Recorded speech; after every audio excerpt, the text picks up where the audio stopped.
ಕಿಡಿಗೇಡಿಗಳು ಅವಾಗ ಹೇಳಿಕೆ ಬರ್ತಾನೆ ಇರುತ್ತಣ್ಣ. ಎಲ್ಲೋ ಒಂದು ವಿದೇಶದಲ್ಲಿ ಕೂತ್ಕೊಂಡಾಗಿರ್ಲಿ, ಒಂದು ಲೆಟ್ರಲ್ಲಾಗಿರಲಿ ಬರ್ತಾನೆ ಇರುತ್ತೆ.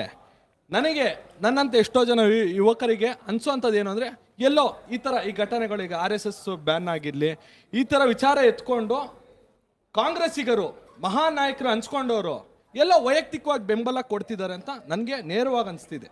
ಇದರ ಬಗ್ಗೆ ಏನು ಹೇಳ್ತೀರಾ? ಅನುಮಾನವೇ ಇಲ್ಲ. ನೀವು ಕೇಳಿದ ಪ್ರಶ್ನೆಗೆ ನಾನು ಸಹಮತಿ ವ್ಯಕ್ತಪಡಿಸ್ತೀನಿ. ನನಗೆ ಕಾಂಗ್ರೆಸ್ ಬಗ್ಗೆ ಯಾವತ್ತಿಗೂ ಅನುಮಾನ ಇದೆ. ನಾನು ಬಾಬಾ ಸಾಹೇಬ್ರನ್ನ ಸ್ವಲ್ಪ ವಿಶೇಷವಾಗಿ ಓದ್ಕೊಂಡಿದ್ದೀನಿ. ಬಾಬಾ ಸಾಹೇಬ್ರನ್ನ ಓದುವಾಗೆಲ್ಲ, ಬಾಬಾ ಸಾಹೇಬ್ರು ಸಂವಿಧಾನ ರಚನೆ ಮಾಡಿ ಕೊಟ್ಟರಲ್ಲ, ರಚನೆ ಮಾಡಿ ಕೊಟ್ಟ ನಂತರ, ಸಂವಿಧಾನ ಕೊಟ್ಟ ನಂತರ ಕೊನೆಯದೊಂದು ಭಾಷಣ ಇದೆ ಅವರದ್ದು. ಆ ಭಾಷಣದಲ್ಲಿ ಅವ್ರು ಹೇಳ್ತಾರೆ, ಯಾವುದೇ ಪುಸ್ತಕ ಸ್ವತಃ ತಾನೇ ಒಳ್ಳೇದಾಗಿರಲ್ಲ, ತಾನೇ ಕೆಟ್ಟದ್ದು ಆಗಿರಲ್ಲ. ಅದನ್ನು ಆಚರಣೆ ಮಾಡುವವನು ಯಾರು ಅನ್ನೋದ್ರ ಮೇಲೆ ಆ ಪುಸ್ತಕ ಹೇಗಿರುತ್ತೆ ಅಂತ ನಿಶ್ಚಯವಾಗುತ್ತೆ. ಇವತ್ತು ಒಳ್ಳೆ ಪುಸ್ತಕ ಕೊಟ್ಟಿರೋದು ಕೆಟ್ಟವ್ರ ಕೈಗೆ ಹೋದ್ರೆ ನಾಳೆ ಕೆಟ್ಟದ್ದು ಅನ್ನಿಸ್ಕೊಳ್ಬಹುದು.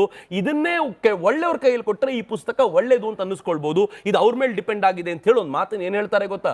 ನನಗೆ ಭಯ ಇದೆ, ಮುಂದಿನ ದಿನಗಳಲ್ಲಿ ಸ್ವಹಿತಾಸಕ್ತಿಯನ್ನೇ ಮುಂದಿರಿಸಿಕೊಂಡು ಬಂದಂತ ಪಕ್ಷಗಳು ಈ ನಾಡನ್ನ ಹಾಳು ಮಾಡಿಬಿಡ್ತವೆ ಅನ್ನುವಂಥ ಭಯ ಇದೆ ಅಂತ. ನನಗೆ ಕಾಂಗ್ರೆಸ್ ನೋಡುವಾಗ ಬಾಬಾ ಸಾಹೇಬರಿಗೆ ದೂರದೃಷ್ಟಿ ಕಾಂಗ್ರೆಸ್ಸಿನ ಮೇಲೆ ಇತ್ತು ಅಂತ ಅನ್ಸುತ್ತೆ. ಸ್ವಹಿತಾಸಕ್ತಿಯ ಕಾರಣಕ್ಕೋಸ್ಕರ, ರಾಷ್ಟ್ರದ ಹಿತಾಸಕ್ತಿ ಅಲ್ಲ, ಇತರರಿಗೆ ಒಳ್ಳಿತು ಮಾಡಲಿ ಅಂತಲ್ಲ, ನನಗೆ ಅಧಿಕಾರಕ್ಕೆ ಬರಲಿಕ್ಕೆ ಏನ್ ಬೇಕಿದ್ರೂ ಮಾಡಬಹುದು. ನಾನು ಅಧಿಕಾರಕ್ಕೆ ಬರಬೇಕು ಅಂತ ಬಾಂಗ್ಲಾದೇಶಿಯರನ್ನ ಕರ್ಕೊಂಡು ಬಂದು ಆಧಾರ್ ಕಾರ್ಡ್ ಕೊಡಿಸಿದ್ದೀನಿ, ರೇಷನ್ ಕಾರ್ಡ್ ಕೊಡಿಸಿದ್ದೀನಿ. ನೀವು ಯಾವ್ಯಾವ ಬಾಂಗ್ಲಾದೇಶಿಯರಿಗೆ ರೇಷನ್ ಕಾರ್ಡ್ ಇದೆಯೋ ಅವ್ರ ಹತ್ರ ಮೈಕ್ ಇಟ್ಟು ರೇಷನ್ ಕಾರ್ಡ್ ಯಾರಿಂದ ಸಿಕ್ತು ಅಂತ ಕೇಳಿ. 99.99% ಒಂದೇ ಪಾರ್ಟಿ, ನಾನು ಹಿಂಜರಿಯೋದಿಲ್ಲ ಹೇಳಲಿಕ್ಕೆ, ಕಾಂಗ್ರೆಸ್ ಪಾರ್ಟಿ ಹೆಸರು ಹೇಳಿರ್ತಾರೆ. ಮುಸಲ್ಮಾನರು ರಸ್ತೆ ಮೇಲೆ ನಮಾಜ್ ಮಾಡುವಂತ ವಿಷಯ ಬಂದಾಗ ಕಣ್ಮುಚ್ಕೊಳ್ಳುವ ಕಾಂಗ್ರೆಸ್ಸು ಹಿಂದೂಗಳ ಕೈಯಲ್ಲಿ ದಂಡ ನೋಡಿದ ತಕ್ಷಣ ಎತ್ಕೊಳ್ಳೋದ್ಯಾಕೆ, ಬಾಯ್ ಬಡ್ಕೊಳ್ಳೋದ್ಯಾಕೆ, ಸೆನ್ಸೇಷನಲ್ ಕ್ರಿಯೇಟ್ ಮಾಡೋದ್ಯಾಕೆ ಅಂತ.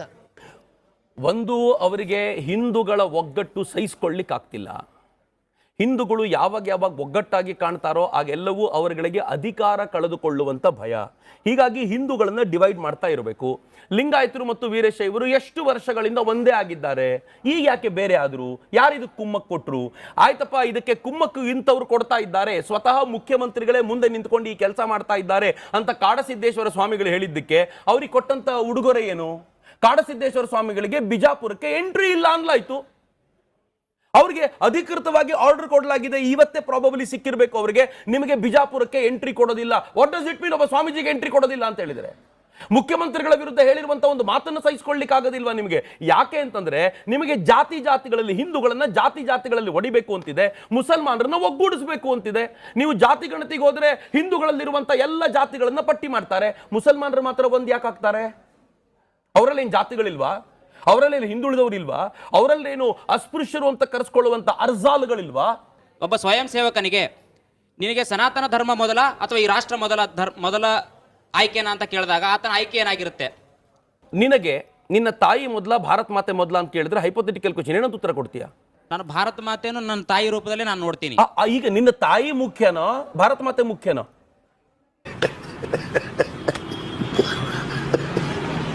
ತಾಯಿ ಮತ್ತು ಭಾರತ ಮಾತೆ ಎರಡು ಹಂಗಾಗೋದಿಲ್ಲ. ಹಂಗಾದ್ರೆ ನಾನು ಎಲ್ಲದಕ್ಕೂ ಹಂಗೆ ಉತ್ತರ ಕೊಡಬಲ್ಲೆ. ನನ್ನ ತಾಯಿನೂ ಮುಖ್ಯ, ಭಾರತ ಮಾತೆನೂ ಮುಖ್ಯ, ಹಂಗಾಗೋದಿಲ್ಲ. ಯಾರು ನೀನ್ ಕೇಳಿದೆಯಲ್ಲ ಪ್ರಯಾರಿಟಿ ಯಾರು ಅಂತ, ಆ ಪ್ರಯಾರಿಟಿ ಆಧಾರದ ಮೇಲೆ ಹೇಳೋದಾದ್ರೆ ನನ್ನ ತಾಯಿಯನ್ನ ಮೊದಲು ಚೆನ್ನಾಗಿ ನೋಡ್ಕೊಳ್ತೀನಿ, ಆ ನಂತರ ನನ್ನ ಭಾರತ ಮಾತೆಗೆ ಗೌರವವನ್ನು ಸಮರ್ಪಿಸ್ತೀನಿ. ಹಾಗೆ ನನ್ನ ಭಗವದ್ಗೀತೆ ಯಾವ ನಿಯಮಗಳನ್ನು ಹಾಕಿದ್ಯೋ ಅದಕ್ಕೆ ತಕ್ಕಂತೆ ಚೆನ್ನಾಗಿ ನಡ್ಕೊಳ್ತೀನಿ, ನನ್ನ ಸಂವಿಧಾನಕ್ಕೂ ಅಷ್ಟೇ ಗೌರವ ಕೊಟ್ಕೊಳ್ತೀನಿ. What is wrong?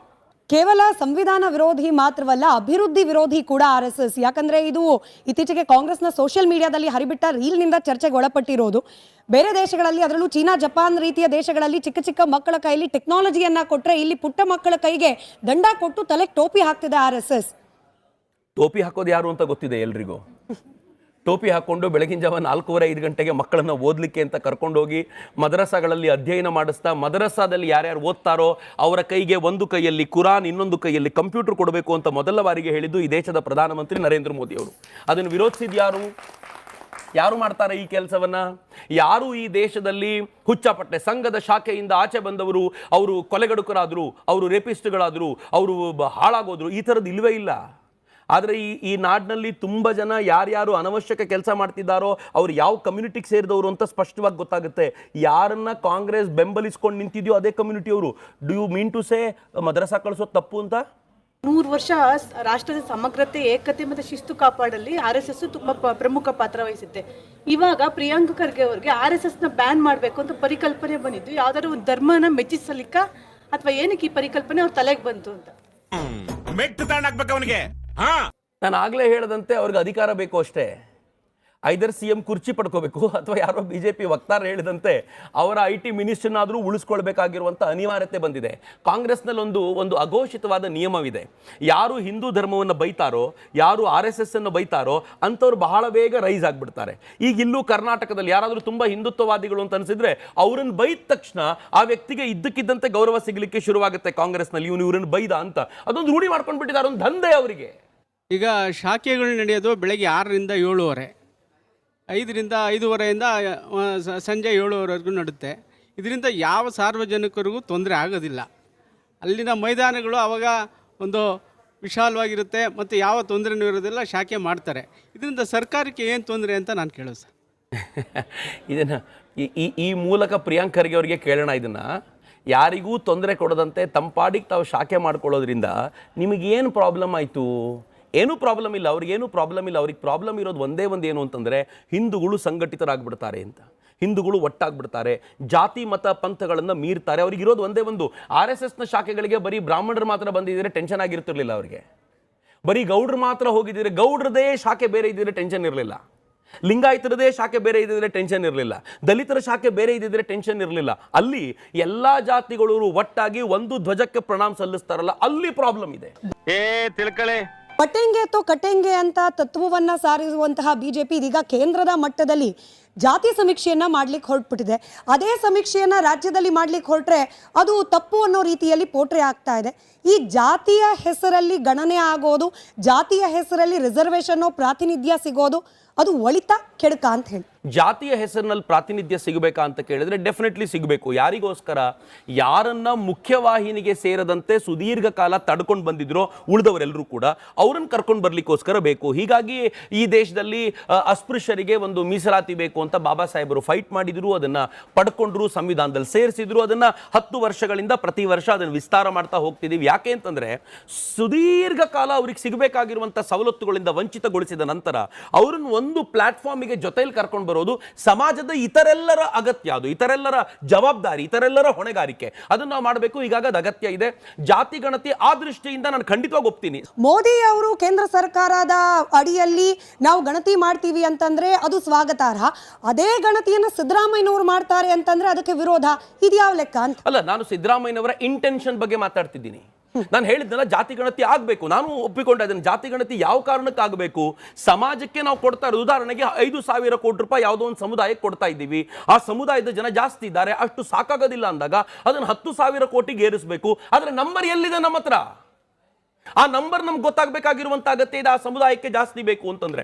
ಆದರೆ ಇದನ್ನ ನೀವು ಪೊಲಿಟಿಕಲ್ ಇಂಟೆನ್ಷನ್ ಇಂದ ಹೇಗೆ ಮಾಡ್ತಿದ್ದೀರಾ ಅಂತಂದ್ರೆ, ಇಷ್ಟು ಧಾವಂತದಲ್ಲಿ, ಇಷ್ಟು ಅರ್ಜೆಂಟ್ ಅಲ್ಲಿ ಹೇಗೆ ಮಾಡ್ತಿದ್ದೀರಾ ಅಂತಂದ್ರೆ, ನನಗನ್ಸುತ್ತೆ ನವೆಂಬರ್ ಕ್ರಾಂತಿಗಿಂತ ಮುಂಚೆ ಈ ನಂಬರ್ನ ಕೇಂದ್ರದ ಮುಂದೆ ಇಟ್ಟು ನೋಡಿ, ಇದನ್ನು ಮೀರಿದ್ರೆ ಇಷ್ಟು ಜಾತಿಗಳು ನನ್ನ ವಿರುದ್ಧ, ನಿಮ್ಮ ವಿರುದ್ಧ ಆಗತ್ತೆ, ಹುಷಾರು ಅಂತ ತೋರಿಸ್ಲಿಕ್ಕೆ ಅರ್ಜೆನ್ಸಿ. ಇವತ್ತು ನಾರಾಯಣ ಮೂರ್ತಿ ಮತ್ತು ಸುಧಾ ನಾರಾಯಣ ಮೂರ್ತಿ ಅವರು ಬರೆದಿದ್ದಾರೆ, ಈ ಜಾತಿ ಗಣತಿ ಇಂದ ಸರ್ಕಾರಕ್ಕೆ ಯಾವ ಲಾಭವೂ ಇಲ್ಲ, ನಮಗೂ ಯಾವ ಲಾಭ ಇಲ್ಲ, ಹೀಗಾಗಿ ನಾವು ಇದ್ರಲ್ಲಿ ಪಾರ್ಟಿಸಿಪೇಟ್ ಮಾಡೋದಿಲ್ಲ. ಈ ನಾಡಿನ ಐಕಾನ್ಗಳು ಅಂತ ಕರೆಯಲ್ಪಡುವಂತ ಇಬ್ಬರು ವ್ಯಕ್ತಿಗಳು ಅವರು ನಾವು ಭಾಗವಹಿಸೋದಿಲ್ಲ ಅಂತಂದ್ರೆ ಏನ್ ಅರ್ಥ ಅದಕ್ಕೆ? ಅವ್ರನ್ನ ಯಾಕೆ ಹೇಳ್ತಿದ್ದಾರೆ? They are not convinced. ನೀವು ನಾರಾಯಣ ಮೂರ್ತಿ ಮತ್ತು ಸುಧಾ ನಾರಾಯಣ ಮೂರ್ತಿನ ಕನ್ವಿನ್ಸ್ ಮಾಡ್ಲಿಕ್ಕೆ ಆಗ್ಲಿಲ್ಲ, ಹಿಂಗಂದ ತಕ್ಷಣ ಏನ್ ಹೇಳ್ತಾರೆ ಗೊತ್ತಾ? ಅವ್ರು ಬ್ರಾಹ್ಮಣರು, ಅವ್ರು ಕನ್ವಿನ್ಸ್ ಆಗಬೇಕಾಗಿಲ್ಲ. Is this the way you treat people? ತಾಲಿಬಾನಿ ಕೌಂಟರ್ ಪಾರ್ಟ್ ಜೊತೆಯಲ್ಲಿ ಜೈಶಂಕರ್ ಅವರು ಹಸ್ತಲಾಘವ ಮಾಡೋ ಮೂಲಕ ತಾಲಿಬಾನಿ ಸಂಸ್ಕೃತಿಯನ್ನ ಭಾರತ ಸರ್ಕಾರ ಒಪ್ಪಿಕೊಂಡು ಬಿಡ್ತು. ಈ ರೀತಿಯಾದ ಚರ್ಚೆ ಆಗ್ತಾ ಇದೆ ರಾಷ್ಟ್ರೀಯ ಮಟ್ಟದ ಸುದ್ದಿವಾಹಿನಿಗಳಲ್ಲಿ. ತಾಲಿಬಾನ್ ಜೊತೆಗೆ ಭಾರತ ಸಂಪರ್ಕ ಏರ್ಪಡಿಸಿಕೊಂಡಿದ್ರಿಂದ ಆಗಿದ್ದ ಲಾಭ ಏನು? ಈ ದೇಶದ ಪ್ರಧಾನಿಯ ಒಟ್ಟಾರೆ ನಡೆಗಳನ್ನು ಆಫ್ಟರ್ ಆಪರೇಷನ್ ಸಿಂಧೂರ್ ಸೂಕ್ಷ್ಮವಾಗಿ ಗಮನಿಸಿದ್ರೆ ಗೊತ್ತಾಗುತ್ತೆ. ಮೊದಲಿಗೆ ಆಪರೇಷನ್ ಸಿಂಧೂರ್ ಮುಗಿದ ತಕ್ಷಣ ನರೇಂದ್ರ ಮೋದಿ ಅವರು ಹೋಗಿದ್ದೆಲ್ಲಿಗೆ? ಸಿಪ್ರಸ್ ಅನ್ನೋ ದೇಶಕ್ಕೆ ಹೋದ್ರು. ಎಷ್ಟು ಚಿಕ್ಕ ದೇಶ ಅಂತಂದ್ರೆ, ಕಾಂಗ್ರೆಸ್ಸಿನ ಒಬ್ಬ ನಾಯಕ ಹೇಳಿಬಿಟ್ಟ 15-20 ಸಾವಿರ ಜನ ಇರೋ ದೇಶಕ್ಕೂ ನರೇಂದ್ರ ಮೋದಿ ಹೋಗ್ತಿದ್ದಾರೆ ಅಂತ. ಅವನಿಗೆ ಗೊತ್ತೇ ಇರಲಿಲ್ಲ ಸಿಪ್ರಸ್ನ ಮಹತ್ವ ಏನು ಅಂತ. Cyprus Turkey ಪಕ್ಕದಲ್ಲಿರುವಂಥದ್ದು. ಟರ್ಕಿಗೂ ಮತ್ತು ಸಿಪ್ರಸ್ಗೂ ಒಂದು ಬಫರ್ ಲ್ಯಾಂಡ್ ಮಧ್ಯದಲ್ಲಿದೆ. ಟರ್ಕಿ ಅದನ್ನು ತನ್ನದ್ದು ಅಂತ ಹೇಳುತ್ತೆ. ಈ ದೇಶದ ಪ್ರಧಾನಿ ಅಲ್ಲಿ ಹೋಗಿ ನಿಂತುಕೊಂಡು ನಾನು ನಿನ್ನ ಜೊತೆ ಇದ್ದೀನಿ ಅಂತ ಹೇಳಿ ಬಂದಿದ್ದು ಯಾರಿಗೆ ಎಚ್ಚರಿಕೆ? ಟರ್ಕಿಗೆ ಎಚ್ಚರಿಕೆ. ಯಾಕೆ ಎಚ್ಚರಿಕೆ? ನನ್ನ ವಿರುದ್ಧ ಪಾಕಿಸ್ತಾನಕ್ಕೆ ಡ್ರೋನ್ ಸಪ್ಲೈ ಮಾಡಿದ್ಯಲ್ಲ, ನಿನ್ನ ವಿರುದ್ಧ ಸಿಪ್ರಸ್ಗೆ ನಾನು ಏನು ಮಾಡ್ತೀನಿ ನೋಡ್ತಾ ಇರು, ಎಚ್ಚರಿಕೆಯಿಂದಿರು ಅಂತ. ನೆಕ್ಸ್ಟ್ ತಂಟೆ ಮಾಡಿದಾಗ ಪಾಕಿಸ್ತಾನ ಟರ್ಕಿಯನ್ನ ಕಂಟ್ರೋಲ್ ಮಾಡ್ಲಿಕ್ಕೆ ಒಂದು ಜಾಗ ಬೇಕಿತ್ತು ಅವ್ರಿಗೆ, ಯೂಸ್ ಮಾಡಿದ್ರು ಅವರು. ಪಾಕಿಸ್ತಾನ ಕಂಟ್ರೋಲ್ ಮಾಡಬೇಕು. ಹೇಗೆ ಕಂಟ್ರೋಲ್ ಮಾಡಬೇಕು? ಪಾಕಿಸ್ತಾನದ ವಿರುದ್ಧ ಅಫ್ಘಾನಿಸ್ತಾನ ಕಟ್ಟಬೇಕು, ಬೇರೆ ದಾರಿ ಇಲ್ಲ. ಇಲ್ಲದೆ ಹೋದ್ರೆ ಪಾಕಿಸ್ತಾನ ನಿರಂತರವಾಗಿ ತನ್ನ ಸೈನಿಕರ, ತನ್ನ ಭಯೋತ್ಪಾದಕರ ವೇಷದಲ್ಲಿರುವ ಸೈನಿಕರನ್ನ ಒಳಗೆ ತಳ್ಳುತ್ತೆ. ಆಪರೇಷನ್ ಸಿಂಧೂರ್ನ ಬೇಸಿಕ್ ಪಹಲ್ಗಾಮ್ ಅಲ್ಲಿ ಏನ್ ನಡೀತು, ಅದರಲ್ಲಿ ಪಾಕಿಸ್ತಾನದ ಸೈನಿಕರೇ ಇದ್ರು ಅಂತ ಒಪ್ಕೊಳ್ಳಾಗ್ತಾ ಇದೆ ಇವತ್ತು. ಸೊ ಅಂದ್ರೆ ಸೈನಿಕರನ್ನ ಒಳಗೆ ತಳ್ಳಿಕ್ಕೆ ಶುರು ಮಾಡಿದೆ. ಪಾಕಿಸ್ತಾನವನ್ನು ನೀವು ಬೇರೆ ಕಡೆ ಎಂಗೇಜ್ ಮಾಡಿ ಅದನ್ನ ನಿರಂತರ ಅವಮಾನಕ್ಕೆ ಗುರಿಪಡಿಸಲಿಲ್ಲ ಅಂತಂದ್ರೆ ಅದು ನಮ್ಮ ಮೇಲೆ ತಿರುಗುತ್ತೆ. ನಮಗೊಂದು ಅನಿವಾರ್ಯತೆ ಇದೆ ತಾಲಿಬಾನ್ ಜೊತೆ ಚೆನ್ನಾಗಿರಬೇಕು ಅಂತ. ನಾವು ತಾಲಿಬಾನ್ ಜೊತೆ ಚೆನ್ನಾಗಿದ್ದೀವಿ. ಚೆನ್ನಾಗಿರೋದು ಮಾತ್ರ ಅಲ್ಲ, ಬರೀ ಇಂಟರ್ನಲ್ ಫ್ರೆಂಡ್ಶಿಪ್ ಅಲ್ಲ, ನಾವಲ್ಲಿ ಫುಲ್ ಫ್ಲೆಜ್ಡ್ ಎಂಬಸಿಯನ್ನ ಓಪನ್ ಮಾಡಿದ್ದೀವಿ, ಇತ್ತೀಚೆಗೆ ಮಾಡ್ತೀವಿ ಅಂತ ಭರವಸೆ ಕೊಟ್ಟಿದ್ದೀವಿ.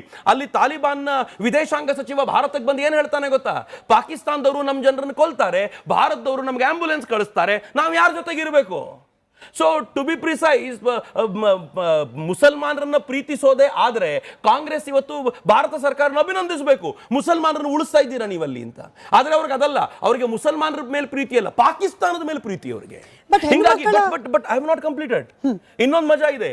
ಇಡೀ ಆಪರೇಷನ್ ಸಿಂಧೂರ್ನಲ್ಲಿ ಅವರಿಗೆ ಸಪೋರ್ಟ್ ಮಾಡಿದ ಮತ್ತೊಂದು ಮೇಜರ್ ಕಂಟ್ರಿ ಇತ್ತು, ಅದು ಚೀನಾ. ಈ ದೇಶದ ಪ್ರಧಾನಿ 2 ದಿನಗಳ ಹಿಂದೆ, ಅಥವಾ ಮಂಗೋಲಿಯಾದ ಅಧ್ಯಕ್ಷರು 2 ದಿನಗಳ ಹಿಂದೆ ಭಾರತಕ್ಕೆ ಬಂದಿದ್ರು. ಭಾರತಕ್ಕೆ ಬಂದಾಗ ಏನ್ ಹೇಳಿದ್ದಾರೆ ಗೊತ್ತಾ ಈ ದೇಶದ ಪ್ರಧಾನಿ? ಮಂಗೋಲಿಯಾಕ್ಕೆ ರಷ್ಯಾ ಮತ್ತು ಚೀನಾದ ಬಾರ್ಡರ್ಗಳಲ್ಲಿ ಮಂಗೋಲಿಯಾದ ಏನ್ ಭಾಗ ಇದೆ ಅದನ್ನು ರಕ್ಷಿಸಿಕೊಳ್ಳಲಿಕ್ಕೆ ಭಾರತ ಎಲ್ಲ ಸಪೋರ್ಟ್ ಅನ್ನು ಮಂಗೋಲಿಯಾಕ್ಕೆ ಮಾಡುತ್ತೆ ಅಂತ. ಅಂದ್ರೆ ಚೀನಾನು ಬಿಟ್ಲಿಲ್ಲ ನಾವು. ನಾವೆಲ್ಲ ಅವಾಗ್ಲೇ ಹಂಗೆ, ಇವಾಗ ಕೇಳ್ಬೇಕಾ? ತಾಲಿಬಾನ್ ಜೊತೆ ಫ್ರೆಂಡ್ಶಿಪ್ ಓಕೆ, ಆದ್ರೆ ತಾಲಿಬಾನ್ನ ಸಂಸ್ಕೃತಿ ಇದೆಯಲ್ಲ, ಅದರಲ್ಲೂ ಹೆಣ್ಣು ಮಕ್ಕಳನ್ನ ತಾಲಿಬಾನ್ ಅಫ್ಘಾನಿಸ್ತಾನದಲ್ಲಿ ನಡೆಸ್ಕೊಳ್ತಿರುವ ರೀತಿ, ಇದನ್ನ ವಿರೋಧಿಸಲೇ ಇಲ್ಲ. ಮಾತೆ ಪೂಜಕರು, ಮಾತೆಗಳ ಬಗ್ಗೆ ಗೌರವಯುತವಾಗಿ ಮಾತನಾಡುವ ಪ್ರಧಾನಿಗಳು ಇದ್ರ ಬಗ್ಗೆ ಯಾಕೆ ಮಾತನಾಡ್ತಾ ಇಲ್ಲ? ಅದರಲ್ಲೂ ದೆಹಲಿಯಲ್ಲೇ ಬಂದು ಪ್ರೆಸ್ ಮೀಟ್ ಮಾಡುವಾಗ ಮಹಿಳಾ ಪತ್ರಕರ್ತೆಯರನ್ನ ಆಚೆ ಕಳಿಸೋದನ್ನ ಕೂಡ ಖಂಡಿಸಲಿಲ್ಲ ಭಾರತ. ಪ್ರೆಸ್ ಮೀಟ್ ಮಾಡಿದ್ಯಾರು? ಅಫ್ಘಾನಿಸ್ತಾನಿಯ ಅಲ್ಲಿಂದ ಬಂದವರು. ಪ್ರೆಸ್ ಮೀಟ್ ಆಗಿದ್ದೆಲ್ಲಿ? ಸಾರ್ವಜನಿಕ ಸ್ಥಳ ಅಲ್ಲ, ಅಫ್ಘಾನಿಸ್ತಾನದ ಅವರ ಎಂಬಸಿ ಒಳಗೆ ನಡೆದಂತ ಪ್ರೆಸ್ ಮೀಟ್. ಅವರ ಎಂಬಸಿ ಒಳಗೆ ಅವ್ರ ರೂಲ್ಸ್ ಸಿಗ್ತಕ್ಕಂತೆ ಅವ್ರು ಮಾಡಿದ್ದಾರೆ. ಭಾರತ ಆನಂತರ ಪ್ರೆಸ್ ಮೀಟ್ನ ವೈಡ್ ಆಗಿ ಭಾರತ ಅರೇಂಜ್ ಮಾಡಿದಾಗ ಅದರಲ್ಲಿ ಎಲ್ಲ ಹೆಣ್ಮಕ್ಳು ಕೂತಿದ್ರು. ಅವ್ರದ್ದೊಂದು ನಿಯಮ ಇದೆ. ಈ ದೇಶದ ಹೆಣ್ಮಕ್ಳು ಪಾಕಿಸ್ತಾನಕ್ಕೆ ಹೋದಾಗ ಅವರು ಹಿಜಾಬ್ ಹಾಕೊಂಡು ಬರ್ತಾರೆ, ಅಫ್ಘಾನಿಸ್ತಾನ ಹೋದಾಗ ಹಿಜಾಬ್ ಹಾಕೊಂಡು ಬರ್ತಾರೆ, ಇರಾನಿಗೆ ಹೋದಾಗ ಹಿಜಾಬ್ ಹಾಕೊಂಡು ಈ ದೇಶದ ವಿದೇಶಾಂಗ ಸಚಿವರು ಹೋಗಿರುವಂತ ಉದಾಹರಣೆ ನಮ್ಮ ಬಳಿ ಇದೆ. ಹಾಗೆ ವಿರೋಧ ಮಾಡಲಿಲ್ಲ?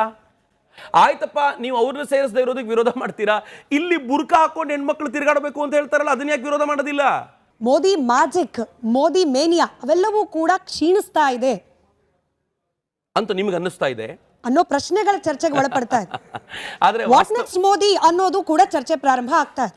ಏನು ಮೋದಿ ನಂತರದಲ್ಲಿ ಯಾರು ಏನು ಅನ್ನೋದು ಕೂಡ ಚರ್ಚೆಗೆ ಒಳಪಡ್ತಾ. ಒಬ್ಬ ವ್ಯಕ್ತಿ 15 ವರ್ಷಗಳ ಕಾಲ ಪ್ರಧಾನಿಯಾಗಿರ್ತಾನೆ ಅಂತಂದ್ರೆ 15 ವರ್ಷದ ನಂತರ ಜನ ಬೇರೆ ಏನೋ ಯೋಚನೆ ಮಾಡ್ತಾರೆ. ಮತ್ತು ನರೇಂದ್ರ ಮೋದಿ ಅವ್ರು ನಾವು ನೋಡುವಾಗ ಒಂದು ಆಂಗ್ರಿ ಯಂಗ್ ಮ್ಯಾನ್ ಆಗಿ ನರೇಂದ್ರ ಮೋದಿ ಅವ್ರು ನೋಡಿದವರು.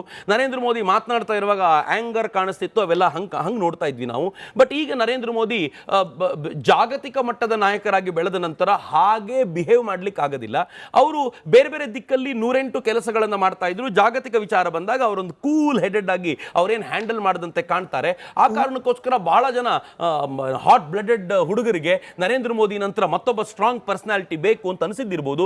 ಆದರೆ ಈ ದೇಶದ ಕಾಮನ್ ಮ್ಯಾನ್ ಇವತ್ತಿಗೂ ಕೂಡ ನರೇಂದ್ರ ಮೋದಿ ಅವರನ್ನ ದೇವರು ಅಂತ ಭಾವಿಸ್ತಾನೆ.